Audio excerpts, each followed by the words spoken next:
முருகன் வழிபாடு தமிழ் சமூகத்தின் தொன்மையான வழிபாடு. சங்க இலக்கியத்திலேயே முருகன் வழிபாடு பற்றிய தகவல்கள் காணப்படுகின்றன. தொன்று தொட்டு பூசத் திருநாளில் முருகப்பெருமானை வழிபடும் பழக்கம் இருந்து வந்துள்ளது.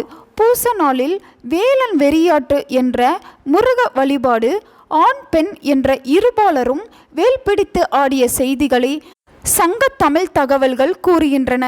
புராண கதைகளின்படி சூரபத்மன் என்ற அரக்கன் தேவர்களுக்கு பெரும் தொல்லையாக இருந்தார். அவரை வெல்ல முருகப்பெருமான் தனது தாயார் பார்வதி தேவியால் வழங்கப்பட்ட வேலை பயன்படுத்தினார். இந்த வெற்றி தீமையின் மீது நன்மையின் ஜெயத்தை குறிக்கிறது. இதுவே தைப்பூசம் பண்டிகையின் அடிப்படையாகும். அகிலம் தோன்றிய நாளே தைப்பூசம் திருநாளாக கொண்டாடப்படுவதாக கூறப்படுகிறது. அதோடு தை மாதம் தெய்வீக மாதமாகவும் கருதப்படுகிறது. இந்த தை மாதத்தில்தான் பூச நட்சத்திரமும் பௌர்ணமியும் ஒன்று கூடி வருகின்றன. அன்றைய தினமே தைப்பூசமாகவும் கொண்டாடப்படுகிறது. இந்த நன்னாளானது முருகனுக்கு மிகவும் சிறப்பான நாளாகும்.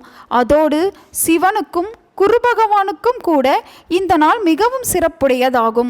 சிறப்புகள் மிக்க தைப்பூச நாள் அன்று விரதம் இருந்தால் கேட்ட வரத்தை தந்தருள்வார் முருகன் என்பது நம்பிக்கை.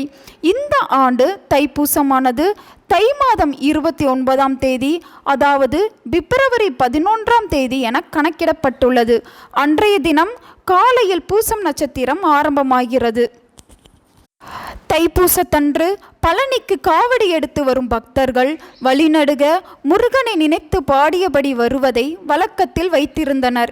அந்த பாடல்கள் காவடி சிந்து என்று அழைக்கப்பட்டன. தைப்பூசத்தன்று சிவாலயங்களில் வழிபாடு செய்தால் கணவன் மனைவி இடையே அன்பு அதிகரிக்கும், பிரியாத வரத்தை பெறலாம். வாயு பகவானும் வர்ண பகவானும் அக்னி பகவானும் ஈசனின் அதீத சக்தியை உணர்ந்த நாளாகவும் இந்த நாள் போற்றப்படுகிறது.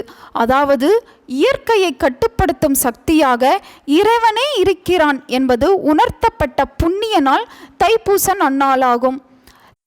தை மாத பௌர்ணமியும் பூசம் நட்சத்திரமும் கூடி வரும்போது சிறப்பு வழிபாடுகள் செய்வதே தைப்பூசத்தின் முக்கிய நிகழ்வாகும்.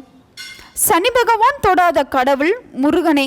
சனியின் ஆதிக்க நட்சத்திரமான பூசத்துக்கு முக்கியத்துவம் கொடுத்து இவ்விழா எடுக்கின்றனர். தைப்பூசத்தன்று பழனி முருகனின் அபிஷேக ஆராதனையை தரிசித்தால் நம்முடைய சகல பாவங்களும் தீரும். மேலும் இந்த நன்னாளில் சுபகாரியங்கள் செய்தால் தம்பதிகள் வாழ்வில் எல்லா வளமும் கிடைக்கும். வேண்டியதை கொடுக்கும் இத்திருநாளில் முருகப்பெருமானுக்கு விரதம் இருந்து வழிபட்டால் எந்த தடங்களும் இன்றி உங்களின் வேலை சுலபமாக முடியும். தைப்பூசம் இந்தியாவில் மட்டுமன்றி இலங்கை, சிங்கப்பூர், மலேசியா, மொரீசியஸ் நாடுகளிலும் கொண்டாடப்படுகிறது. தைப்பூசம் மிகவும் சுபிட்சமான நாள் என்பது நம்பிக்கை. எனவே அன்று தொடங்கும் நல்ல காரியங்கள் எதுவானாலும் சிறந்த பலனை கொடுக்கும் என்பது தொன்று தொட்ட நம்பிக்கை. பூச நன்னாளில் கோவிலுக்கு செல்ல முடியாதவர்கள் வீட்டிலேயே உபவாசம் இருந்து முருகப்பெருமானை வழிபடலாம். முருகனின் புகழ் பாடும் பாடல்களை அன்று முழுவதும் பாடுவது சிறந்த பலன்களை அளிக்கும். தைப்பூச நன்னாளில் வேல் வழிபாடு செய்வது மிகுந்த நன்மைகளை அளிக்கும் என்பார்கள். வீட்டில் வேல் வைத்து வழிபாடு செய்பவர்கள் பூச நாளில் மகாருத்ர அபிஷேகம் செய்வது சிறந்தது. தைப்பூச நன்னாளில் திருப்புறல் மகா மந்திர பூஜை, மகா ஸ்கந்த ஹோமம் போன்றவற்றை செய்வதும் கலந்து கொள்வதும் மன விருப்பங்களை நிறைவேற்ற உதவும் மகா மருந்துகளாகும் என்பது ஆண்டோர்கள் வாக்கு. உங்கள் நண்பர்களுக்கும் உறவினர்களுக்கும் இந்த வீடியோவை ஷேர் பண்ணுங்க. அவங்களும் இதை பற்றி தெரிஞ்சுக்கிடட்டும். ஆன்மீகம் டிவி தமிழ் சேனலை சப்ஸ்கிரைப் பண்ணுங்க.